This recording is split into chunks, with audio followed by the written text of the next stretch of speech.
Kasunod ng pagtaas ng bilang ng seismic activities ng Bulkang Kanlaon, ipinag-utos na ng lokal na pamahalaan ang paglikas ng mga residenteng pasok sa 4-kilometer danger zone ng bulkan.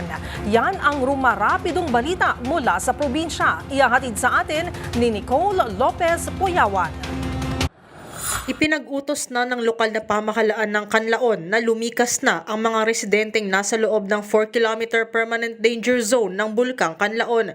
Ito'y dahil sa tumaas na seismic activity ng bulkan kung saan nakapagtala ang PHIVOLCS ng 25 volcanic earthquakes magdamag kahapon.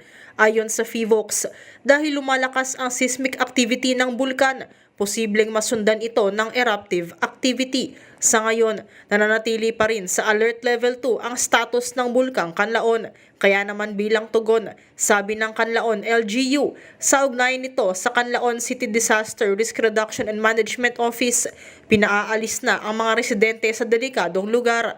Inatasan din ni Kanlaon City Mayor Jose Chubasco Cardenas ang CDRRMO na matiyak na nasa ligtas na evacuation centers ang mga residenteng pansamantalang irelocate sa lalong madaling panahon. Ito si Nicole Lopez Poyawan para sa MBC TV Network News, una sa Pilipinas, una sa Pilipino.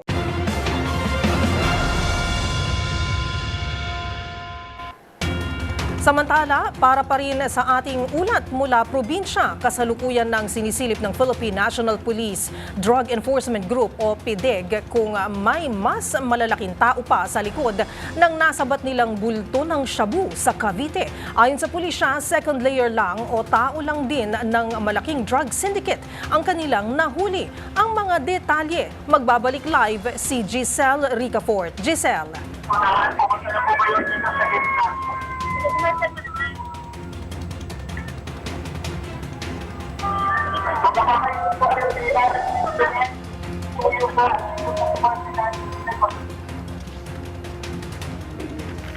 Babalikan natin si Giselle Ricafort.